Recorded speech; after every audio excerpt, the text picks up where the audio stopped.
करी ना आसिला माने मन को आसी जाए झोलटा जेमिति हेथिबो लाल टहटह रागुआ टेस्टी जहा को बनै पारुथिबा खूब कम समय रे एवं अति सहजरे। मु जानिछि समस्तंकर चिकेन झोल सहित साइड रे थिबो गरमा गरम भात पियाज लेंबू कंचा लंका ठीक कहली ना सांग माने एई भली टिके रही गले तो आउ कोन दरकार अछि कहले। आजिर चिकेन तरकारी डेडिकेट करूछि सबु बेचलर पुओ झियो मानक पई जेउ माने घर ठारू दूर रे रही मिस करंती टेस्टी खाइबा।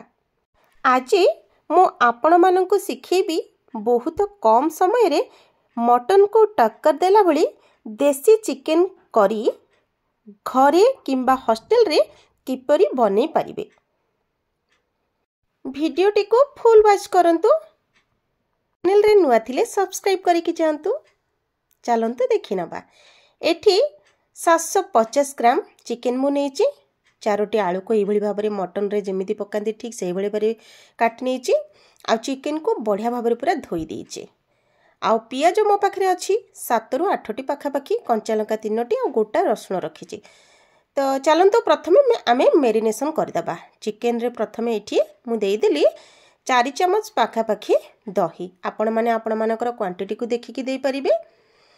तो एठी दही पके साला परे 3टी कंचा लंका ताकू मझिरु एमिति चिरा दे देछि माने चिरी देछि टिके खंड कर देछि। एबे अल्प किछि पियाज पाखा पाखी एठी मु 2टी पियाज पके नेछि। कश्मीर रेड चिली गोटे चम्मच हाफ चम्मच नेछि एठी मु जो राग लंका गुंड ता सहित हळदी गुंड लूण आउ कसूरी मेथी ए सब को आमे प्रथमे भल भाबरे गोळी दबा। एठी मु नेछि अदा रसुण पियाज सब पके साला परे हाथ रे याकू बढ़िया से पूरा गोला गोली करके मेरिनेशन पई रखी दबा प्रायतः 20 मिनिट पाखा पाखी। एठी कड़े रे तेल गरम हे साला परे आलू को एठी बहुत ही भल भाबरे लाल लाल करके छाणी के काढी परिबे। काढी के रखी दबा गोटे साइड रे। आमे आज चिकेन झोलटा प्रेशर रे बनेबा सेथि पा मु प्रेशर रे तेल नै गली टिके चीनी गोटा गरम मसाला तेजपत्र लाल हे गला परे देखंतु एई भली भाबरे एबे हमरो कटा ही रखिथिबा पियाज को देई दबा। पियाज को लो टू मीडियम हीट रे ही हमें भाजीबा जदरा कि पियाजटा भल भाबरे हमरो जरी परिबा बा भाजी हे परिबा। एठी मु नेछि गोटे टमाटो आ अदा रसुण पियाज रो पेस्ट मसला 2 चम्मच मसला टिके कसी हे साला परे माने भाजी हे गला परे लंका गुंड हळदी गुंड लूण आउ एवरेस्ट मसला को देई दबा। जेहेतु आमे मेरिनेशन रे लंका गुंड देइजे तो आपण माने देखिकि ही देबे नहले राग हे जिवो। वर्तमान आमे मसला को लो टू मीडियम हीट रे ही भल भाबरे कसी नबा। देखंतु केते सुंदर कलर आसी जाईछि। एबे आमे कोन करिबा ना मेरिनेशन करके रखिथिले सेई चिकेन को आनी एठी ऐड कर दबा। प्रेशर रो कवर ऊपर देई देई आमे भल भाबरे पूरा मसलाटा कसी हेला पर्यंत कुक करिबा।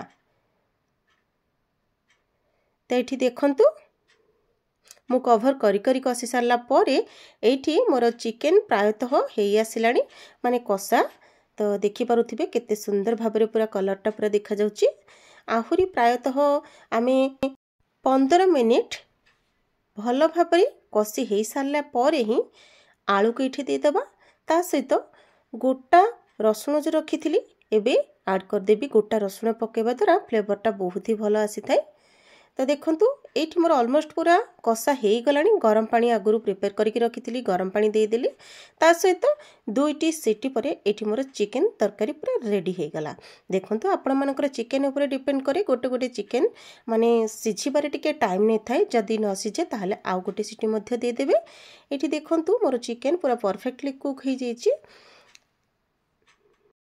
एई भली चिकेन करी को आपण माने गरमा गरम भात गरम गरम रोटी एवं गरमा गरम परोटा सहित मध्य सर्व करि परिबे।